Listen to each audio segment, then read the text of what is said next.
आज हम बहुत ही महत्वपूर्ण प्रश्न को पढ़ने वाले हैं और वो है लेंस सूत्र। लेंस सूत्र क्या होता है तो ये हम जान लेते हैं। लेंस सूत्र लेंस से वस्तु की दूरी तथा लेंस से प्रतिबिंब की दूरी और लेंस की फोकस दूरी में संबंध बताने वाले सूत्र को हम लेंस सूत्र कहते हैं। लेंस सूत्र हम उत्तल लेंस और अवतल लेंस दोनों के लिए निगमित कर सकते हैं। इस वीडियो में हम उत्तल लेंस के लिए लेंस सूत्र निगमित करेंगे। तो स्टार्ट करते हैं लेंस सूत्र। लेंस सूत्र तो लेंस सूत्र सभी को याद भी होना चाहिए। लेंस सूत्र होता है 1/v minus 1/u equal 1/f। इसको आगे पीछे भी लिखा जा सकता है अपनी सुविधा के अनुसार। अभी हम इस लेंस सूत्र उत्तल लेंस के लिए निगमित करेंगे। तो हम एक उत्तल लेंस बना लेते हैं। तो ये इस प्रकार से हम एक उत्तल लेंस बना लेंगे। लेंस का नाम देते हैं लेंस L है। इसका प्रकाशीय केंद्र O है तथा इसका एक मुख्य अक्षम बना लेते हैं। इसके पश्चात हम एक वस्तु लेते हैं AB, जिसका नाम देते हैं हम AB। AB एक वस्तु ली है हमने। यहां से दो प्रकाश किरणें हम ले जाते हैं। पहली प्रकाश किरण हम ले जाते हैं इसके प्रकाशीय केंद्र से, जो बिना विचलित हुए सीधी चली जाती है। क्योंकि हमें पता है यदि कोई प्रकाश किरण प्रकाशीय केंद्र से यदि आपतित होती है तो वह बिना विचलित हुए सीधी चली जाती है। दूसरी प्रकाश किरण हम ले जाते हैं मुख्य अक्ष के समांतर। हमें पता है यदि कोई प्रकाश किरण मुख्य अक्ष के समांतर आपतित होती है तो वह फोकस से होकर चली जाती है।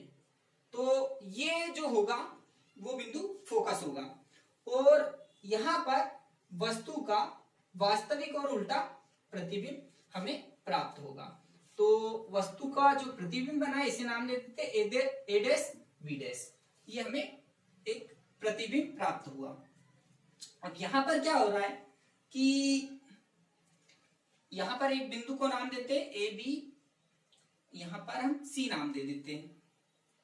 इस प्रकार से हमारा ये चित्र कंप्लीट हो गया। यहां पर देखने पे पता चल रहा है हमें कि ये दोनों कोण शीर्षाभिमुख कोण है। शीर्षाभिमुख कोण होने के कारण ये दोनों कोण आपस में बराबर होंगे।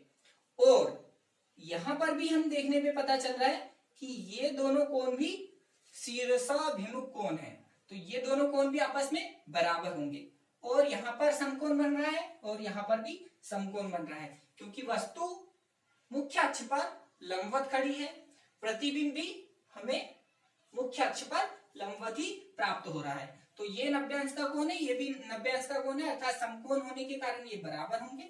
ये दोनों कोण आपस में बराबर इसलिए होंगे क्योंकि ये शीर्षाभिमुख कोण है और ये भी दो कोण आपस में बराबर होंगे क्योंकि ये शीर्षाभिमुख कोण है।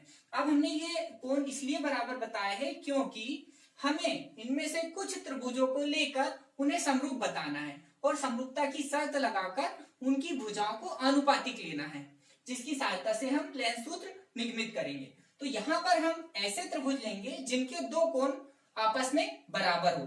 दो कोण ऐसे त्रिभुज लेंगे जिसके दो संगत कोण आपस में बराबर हो। तो ऐसे हम त्रिभुज लेते हैं। तो हमने एक कोण देखा, ये इस कोण के बराबर है। तो ये कोण जिस त्रिभुज में आ रहा है और ये कोण जिस त्रिभुज में आ रहा है, आपस में उन त्रिभुजों को हम कंपेयर करें तो त्रिभुज ABO और A dash B dash O में देखने पे पता चल रहा है ये दो कोण आपस में बराबर है और ये कोण समकोण है और ये भी कोण समकोण है। तो ये जो दो त्रिभुज बने हैं ये दोनों त्रिभुज आपस में समरूप होंगे। तो इनकी समरूपता की शर्त लगा सकते हैं हम। तो पहले चित्र का वर्णन कर देंगे आप। चित्र के वर्णन में हम लिखेंगे, माना एक उत्तल लेंस L है जिसका प्रकाशीय केंद्र O है।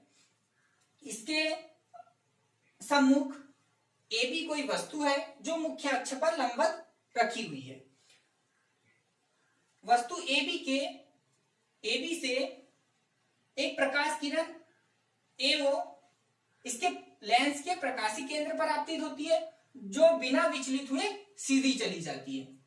दूसरी प्रकाश किरण AC मुख्य अक्ष के समांतर लेंस पर आपतित होती है, जो अपवर्तन के पश्चात लेंस के फोकस F से होकर चली जाती है। ये दोनों अपवर्तित प्रकाश किरणें A' पर मिलती है, तब हमें वस्तु AB का वास्तविक उल्टा प्रतिबिंब A', B' प्राप्त होता है। तो ये चित्र का वर्णन आपको लिखना है। इसके पश्चात हम ये दो त्रिभुज लेके चलेंगे, तो हम लेके चलते हैं त्रिभुज ABC। पहले हम बता देते हैं कि ये दो कोण बराबर है और ये कोण समकोण है, तो दोनों त्रिभुज समरूप होंगे। त्रिभुज ABO व त्रिभुज A'B'O में कोण AOB इक्वल कोण A'OB' ये इक्वल होंगे। क्यों? क्योंकि ये शीर्षाभिमुख कोण है, शीर्षाभिमुख कोण है, इसके कारण ये बराबर हो गए। और कोण ABO और कोण A'B'O ये भी आपस में बराबर होंगे, क्योंकि ये 90 अंश के हैं। तो कौन कौन समरूपता प्रमेय से ये दोनों त्रिभुज कैसे होंगे? तब त्रिभुज ABO समरूपता की शर्त से, त्रिभुज ABO समरूप होगा, त्रिभुज ABO व त्रिभुज A'B'O समरूप होंगे। ये दोनों त्रिभुज ABO व त्रिभुज A'B'O समरूप होंगे।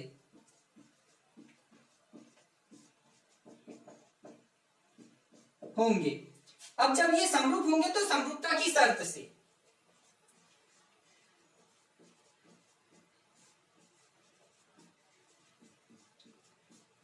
समरूपता की शर्त से क्या होगा कि इन दोनों त्रिभुजों की संगत भुजाएं आनुपातिक होगी। तो पहले त्रिभुज की हम लंब वाली भुजा लेते हैं, तो पहले त्रिभुज की लंब वाली भुजा हो गई AB, इसके अपॉन में हम लिखेंगे दूसरे त्रिभुज की लंब वाली भुजा, अर्थात ये वाले त्रिभुज की लंब वाली भुजा अर्थात A'B'A'। अब इक्वल पहले त्रिभुज की आधार वाली भुजा अर्थात OB अपॉन में दूसरे त्रिभुज की आधार वाली भुजा अर्थात OB'। इसको नाम लेते हैं इक्वेशन फर्स्ट। अब एक बार हम त्रिभुज ले चुके हैं, अब दोबारा ऐसे त्रिभुज ढूंढते हैं जो आपस में समरूप हो। तो इसके लिए हमने देखा है कि ये दोनों कोण आपस में बराबर है, तो यहां पर और यहां पर समकोण भी बन रहा है। तो ये दोनों कोण COF व A'B'F ये दोनों त्रिभुज भी समरूप होंगे, क्योंकि ये दो कोण आपस में बराबर है और ये समकोण है। तो इनको भी लिख लेते हैं, त्रिभुज COF व त्रिभुज A'B'F में कौन कौन से बराबर होंगे? तो ये लिख लेते हैं, कोण CFO इक्वल होगा A'F कोण A'F और ये कैसे कोण है? शीर्षाभिमुख कोण है।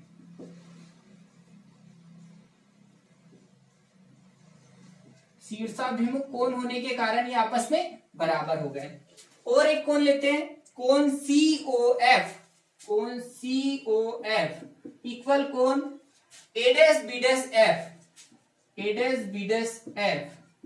और ये 90 अंश के होने के कारण बराबर होंगे, दोनों कोण 90 अंश के हैं। और हमें पता है कि किन्हीं त्रिभुजों में यदि दो संगत कोण बराबर हो तो वे त्रिभुज समरूप होते हैं। तो ये दोनों त्रिभुज समरूप होंगे, त्रिभुज COF व त्रिभुज A'B'F समरूप होंगे। अब समरूप होंगे तो समरूपता की शर्त से,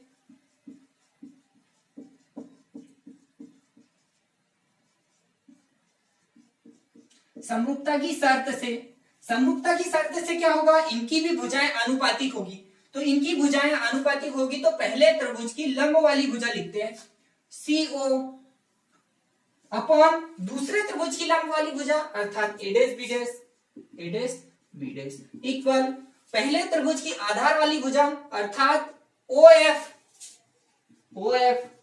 अपॉन दूसरे त्रिभुज की आधार वाली भुजा अर्थात एफ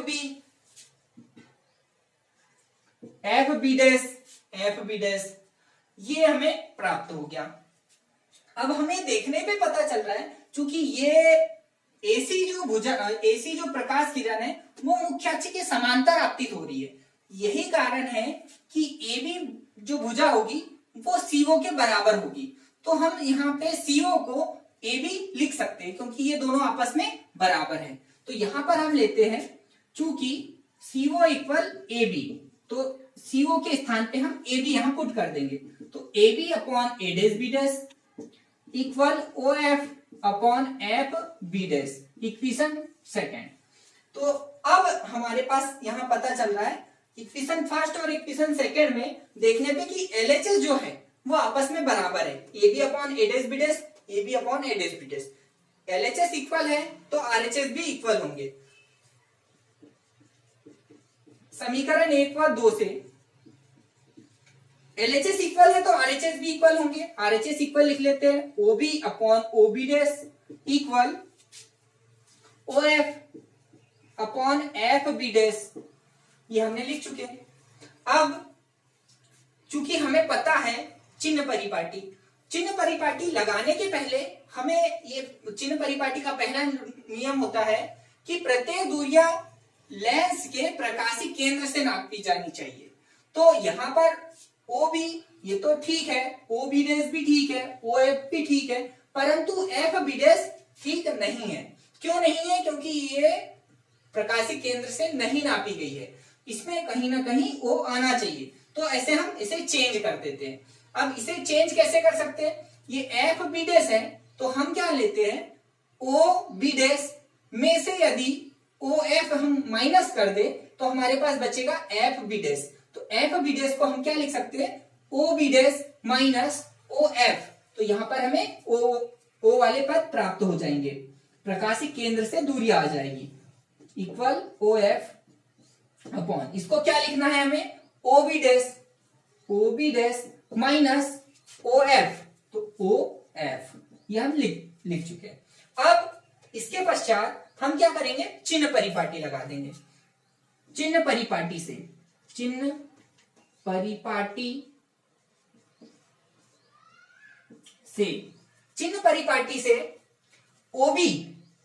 ओबी जो है वो वस्तु है, तो वस्तु की दूरी ओबी यू से प्रदर्शित करते हैं, परंतु यहां पर माइनस यू होगी। क्यों? क्योंकि हम आपतित प्रकाश की विपरीत दिशा में जा रहे हैं। तो ये वस्तु की दूरी को हम माइनस यू से प्रदर्शित करेंगे। ओ बी डैश ये वी होगी, ओ बी डैश ये वी होगी क्योंकि हम आपतित प्रकाश की दिशा में ही जा रहे हैं। और ओ एफ जो होगा वो एफ होगा और ये भी धनात्मक होगा क्योंकि हम आपतित प्रकाश की दिशा में ही जा रहे हैं। तो ये सभी मान हम यहाँ पर समीकरण में रख सकते हैं। तो समीकरण 3 में मान रखने पर, समीकरण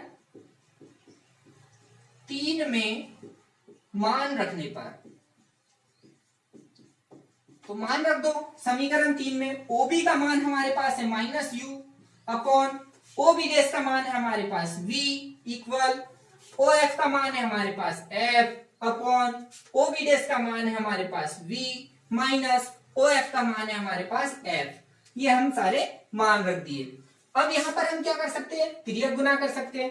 तिर्यक गुना कर देते हैं, u का इसमें गुना होगा तो माइनस यू वी और माइनस माइनस प्लस हो गया तो यू एफ हो जाएगा, U F equal F V, ये हमारे पास आ गया।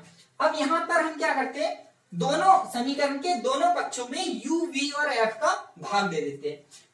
दोनों पक्षों में यू वी एफ का भाग देने पर, अब भाग क्यों दिया जा रहा है ताकि कैंसिल होके हमें सूत्र इस प्रकार का प्राप्त हो। तो यहां पर minus U V upon U V F plus U F upon U V F equal F V U V F, ये हमने भाग दे दिया। यूवी से यूवी कैंसिल, यूएफ से यूएफ कैंसिल एफ वी से एफ वी कैंसिल, तो जो हमारे पास बचा है उसे लिख लेते -1/f equal +1/v equal 1/u। ये हमारे पास बच चुका है। अब यहां क्या करते हैं हम, 1/f को हमें प्लस लाना है तो पक्षांतर करके उस ओर ले जा लेते हैं राइट हैंड साइड में, और 1/u को इस ओर ला लेते हैं। तो क्या होगा, यहां बनेगा 1/v। ये जब 1/u इधर आएगा तो चिन्ह बदल जाएगा, -1/u हो गया, और इक्वल ये माइनस है उधर जाके प्लस हो जाएगा तो 1/f। ये एक हमारे पास समीकरण आ गया, और यही क्या है, यही लेंस सूत्र है। तो इस प्रकार हमने लेंस सूत्र का निगमन कर दिया। इसे इस प्रकार से भी लिखा जा सकता है 1/f equal 1/v minus 1/u। तो इस प्रकार से हमने लेंस सूत्र का निगमन किया। एक बार फिर से रिपीट करते हैं। आपको याद क्या रखना है, याद ये रखना है हमें कि पहली बार में हमें ये वाला त्रिभुज और पूरा ये बड़ा वाला त्रिभुज, ये दोनों त्रिभुज लेके चलना है, दोनों त्रिभुज समरूप लगाना है। समरूपता की शर्त से आप डायरेक्ट भी लिख सकते हो, आप इतना नहीं लिखोगे तो भी चल जाएगा। आप सीधे सीधे लिख सकते हो कि ये दोनों त्रिभुज समरूप हैं और समरूपता की शर्त से।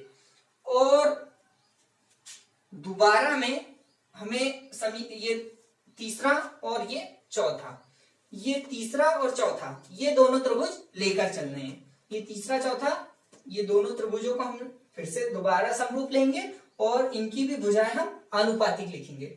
और हमें करना क्या है कि सी दोबारा जब लेंगे तो उसमें आएगा CO, तो CO को हम AB के बराबर ले सकते हैं, AB के बराबर ले लेंगे। फिर दोनों समीकरणों के LHS बराबर हो जाएंगे तो RHS इक्वल ले लेंगे। RHS इक्वल हो जाएंगे तो हम यहाँ चिन्ह परिपाटी का पहला नियम लगा देंगे कि प्रत्येक दूरियां ध्रुव से नापनी है, प्रकाशी केंद्र से नापनी है, तो प्रत्येक दूरियों में प्रकाशी केंद्र आना चाहिए। प्रकाशी केंद्र ला लेंगे, उसके बाद चिन्ह परिपाटी लगा देंगे। चिन्ह परिपाटी में हम अब यदि आपतित प्रकाश की विपरीत दिशा में जाते हैं तो दूरियां ऋणात्मक लेते हैं, आपतित प्रकाश की दिशा में चलते हैं